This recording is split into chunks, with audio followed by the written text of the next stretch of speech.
And the good thing about the store is when you do a comedy set on the road, like if you call me tomorrow and go, Joey, book me at the Stress Factory in Jersey, Wednesday through Saturday. That's 4 nights. That's 6 shows. 2 on Friday, 2 Saturday, and 2 during the week, right? By the time Friday comes, Friday third show, like Friday early, by the time Friday late show comes along, you're pretty loose. You've already known the room. You know what the headline is going to do if he has a set list. You know what the MC is going to do if she has a set list or he has a set list or they have a set list, just in case for the people. Adjectives are big now. For all these fucking things, but when you go to the store, the Improv, the Laugh Factory, if you go up there 4 nights, you're going to see 4 different comics. That's 16 comics you're going to see if you stick around and pay attention. Some people just go in the back and drink and whatever. Yeah, that's what I did too. But I also paid attention. I go in there early. Like I tell people, my favorite thing in the world is to get stoned to the gills in the fucking car, walk into the original room, go all the way in the back where me and Jason Lucas used to sit. Not in Mitzi's chairs, but all the way in the back there where nobody would even interrupt you. Why fucking sit in one of these chairs? Somebody's going to come, and a paying customer's going to come. During the week, sit all the way in the back, the last row back there in the dungeon. If you put on a black sweatshirt, nobody even knows you're fucking there. That's how great that is. You sit in the back and watch 4 or 5 comics, and you learn so much. Now you're watching, and you're incorporating the listening aspect of it. But here's the beauty of all this that I learned from George Perez, that I've said for fucking years. And I told you why. When people come to see my shows now, when people hit me up on emails and they're like, Joey, we really come see you, we want to get sets, I'll tell them right off the bat, listen, guys, you're not losing out on anything. You're not losing out on anything. Trust me, I'm telling you, there's young comics out there that are fucking killing it right now that you don't know who the fuck they are, and it's time that you got to fucking know. Jimmy Florentine was in whatever the fuck last week. He was in Austin last week. He went to the Vulcan on Thursday night, and I saw the pictures online.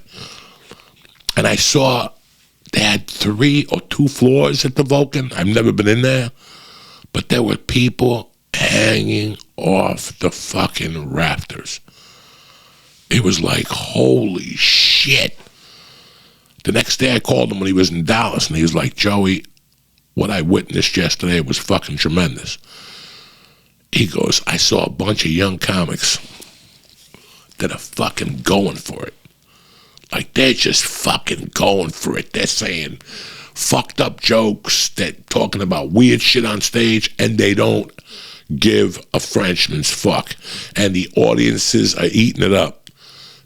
And he goes, not like in New York where people are playing to the audiences, and L.A. where people are playing to the audiences. L.A. and New York have already put in the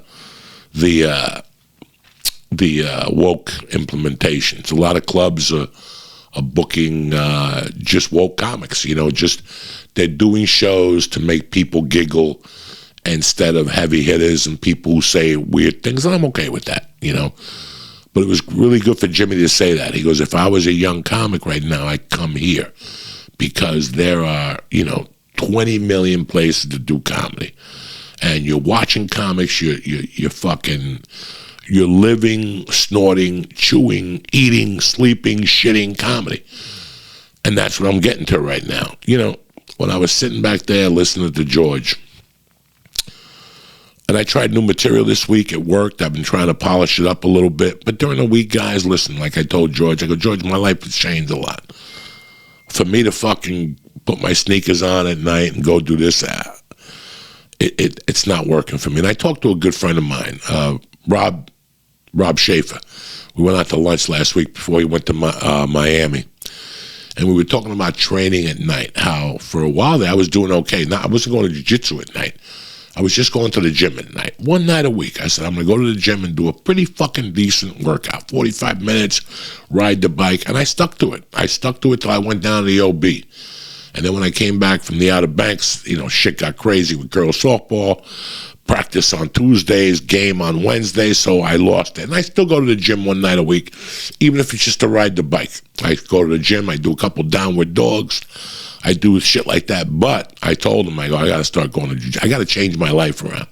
I got to start going to jiu-jitsu at night. And he goes, listen, I know you don't like it, but just go Wednesday nights. Make a goal to go one night a week and start small. He goes, because see, the night classes, you could participate in all 3 classes. Should be a tremendous workout. I'm just an old man. I don't have no energy at night. But I have to just start going to the core classes at night. And those are the classes where you don't roll and then do it slowly, even though I'm tired, just go, take the chances. But anyway, that's got nothing to do with what we're talking about here. At night, I just like staying in with my family. For fucking so many years, I always had to go somewhere at night. That now it's kind of fucking nice. This week, I'm thinking my family has to go to Pennsylvania for a fucking softball tournament. If I don't go with them, like Friday night, I want to go see Paul Vizzi. Paul's at the Stress Factory this weekend. Tom Pop is at Red Bank on Saturday night. I was thinking of maybe going to get a bite with him in Red Bank, or maybe he comes here and we'll go to El Nido or Cousins or something. I don't know. But I need to start going out more during the week. Not even to do comedy. How about let's start with getting fucking entertained? That's a lot of people forget. You got to get fucking entertained, My nights suck. So when I'm sitting there listening to George, and this applies to everybody, guys, until 2007, from 2002 to 2007, I would get harassed constantly. And it was the weirdest form of harassment. I had maybe 8 or 9 comedians, 8 or 9 of them, that would call me once a week and tell me how bad their life was going. And me being the nice guy that I am, I would talk to them about, dog, you just got to hang in there. We're in L.A. This is the major leagues. I mean, I'm not doing any better than you. But at the time, I was booking like TV shows. Like I was booking like Mad TV, and I had done Analyze That, where I had 3 lines and got shot. But for some reason, when I was getting those roles, these guys were thinking like, I was getting ahead of them. And to me, those roles didn't mean shit. It was just getting experience. But these guys would call me and like put guilt trips on me. Like, dog, I don't know what the fuck is going on. I never get a movie. I never get a TV show. I never got a guy like Rogan to take me on the road, Well, I'll tell you what, I never asked Joe to take me on the road. I would get on stage 11:45 every night. And if he had a set, I had a set. And eventually he decided I was a hard worker, and he gave me the opportunity to open up on the road. These stupid TV shows I'm getting and stuff like that, I get them because I go to acting class. I believe in it. I work it.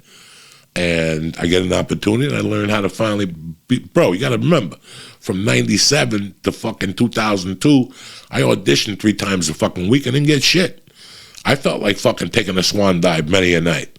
But I got to the source. I got into acting class and started meeting people and talking to other fucking people and see what they were doing.